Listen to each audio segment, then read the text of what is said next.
ವಿಜಯಪುರ ನಗರದ ಪಡಿತರ ಚೀಟಿದಾರರಿಗೆ ಆಹಾರ ನಾಗರಿಕ ಸರಬರಾಜು ಇಲಾಖೆಯಿಂದ ಮಹತ್ವದ ಸೂಚನೆ ನೀಡಲಾಗಿದೆ. ರೇಷನ್ ಕಾರ್ಡ್ನಲ್ಲಿ ಹೆಸರಿರುವ ಕಡ್ಡಾಯವಾಗಿ ಇಕೆವೈಸಿ ಪ್ರಕ್ರಿಯೆಯನ್ನು ಪೂರ್ಣಗೊಳಿಸಬೇಕು. ನಿಮ್ಮ ವ್ಯಾಪ್ತಿಯ ನ್ಯಾಯಮೇಷನ್ ಅಂಗಡಿಗೆ ಭೇಟಿ ನೀಡಿ ಆಧಾರಾಧಾರಿತ ಬಯೋಮೆಟ್ರಿಕ್ ಮೂಲಕ ಇಕೆವೈಸಿ ಮಾಡಿಸಿಕೊಳ್ಳಿ. ಕುಟುಂಬದ ಯಾರಾದರೂ ಸದಸ್ಯರ ಇಕೆವೈಸಿ ಬಾಕಿ ಇದ್ದರೆ ವಿಳಂಬ ಮಾಡದೆ ಅವರನ್ನು ರೇಷನ್ ಅಂಗಡಿಗೆ ಕರೆದುಕೊಂಡು ಹೋಗಿ. ಹೋಗುವಾಗ ಆಧಾರ್ ವಿವರಗಳನ್ನು ನಮಸ್ಕಾರ, ಸ್ವಾಗತ ವೀಕ್ಷಕರೇ. ನೀವು ನೋಡುತ್ತಿದ್ದೀರಿ ವಿಜಯಪುರ ವಾಯ್ಸ್ ಡಿಜಿಟಲ್. ವಿಜಯಪುರ ನಗರದ ಪಡಿತರ ಚೀಟಿದಾರರಿಗೆ ಒಂದು ಮಹತ್ವದ ಮಾಹಿತಿ.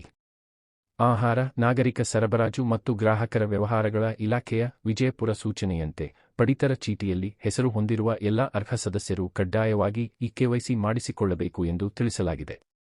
ಪಡಿತರ ಚೀಟಿಯಲ್ಲಿ ಹೆಸರು ಇರುವ ಕುಟುಂಬದ ಸದಸ್ಯರು ತಮ್ಮ ವ್ಯಾಪ್ತಿಗೆ ಸಂಬಂಧಿಸಿದ ನ್ಯಾಯಬೆಲೆ ಅಂಗಡಿಗೆ ಭೇಟಿ ನೀಡಿ ಆಧಾರ್ ಆಧಾರಿತ ಬಯೋಮೆಟ್ರಿಕ್ ದೃಢೀಕರಣದ ಮೂಲಕ ಇಕೆವೈಸಿ ಪ್ರಕ್ರಿಯೆಯನ್ನು ಪೂರ್ಣಗೊಳಿಸಬೇಕು. ಕುಟುಂಬದ ಯಾವುದೇ ಸದಸ್ಯರ ಇಕೆವೈಸಿ ಇನ್ನೂ ಬಾಕಿ ಇದ್ದರೆ ವಿಳಂಬ ಮಾಡದೆ ಸಂಬಂಧಿಸಿದ ನ್ಯಾಯಬೆಲೆ ಅಂಗಡಿಗೆ ತೆರಳಿ ಇಕೆವೈಸಿ ಪೂರ್ಣಗೊಳಿಸುವಂತೆ ಸೂಚಿಸಲಾಗಿದೆ. ಪಡಿತರ ಚೀಟಿದಾರರು ತಮ್ಮ ಕುಟುಂಬದ ಎಲ್ಲಾ ಸದಸ್ಯರ ಇಕೆವೈಸಿ ಪೂರ್ಣಗೊಂಡಿದೆಯೇ ಎಂಬುದನ್ನು ಪರಿಶೀಲಿಸಿಕೊಳ್ಳಿ. ಬಾಕಿ ಇರುವ ಸದಸ್ಯರು ಅಗತ್ಯ ದಾಖಲೆಗಳೊಂದಿಗೆ ಪಡಿತರ ಚೀಟಿ, ರೇಷನ್ ಕಾರ್ಡ್, ಆಧಾರ್ ಕಾರ್ಡ್, ಒಂದು ಮೊಬೈಲ್ ಸಂಖ್ಯೆ ತೆಗೆದುಕೊಂಡು ನ್ಯಾಯಬೆಲೆ ಅಂಗಡಿಯನ್ನು ಸಂಪರ್ಕಿಸಿ. ಈ ಮಹತ್ವದ ಮಾಹಿತಿಯನ್ನು ಇತರ ಪಡಿತರ ಚೀಟಿದಾರರಿಗೂ ಶೇರ್ ಮಾಡಿ. ವಿಜಯಪುರ ಜಿಲ್ಲೆಯ ತಾಜಾ ಸುದ್ದಿಗಳು, ಬ್ರೇಕಿಂಗ್ ನ್ಯೂಸ್ ಹಾಗೂ ಸಾರ್ವಜನಿಕ ಉಪಯುಕ್ತ ಮಾಹಿತಿಗಾಗಿ ವಿಜಯಪುರ ವಾಯ್ಸ್ ಡಿಜಿಟಲ್ ವಿವತ್ ನ್ಯೂಸ್ ಚಾನೆಲ್ను ಸಬ್ಸ್ಕ್ರೈಬ್ ಮಾಡಿ.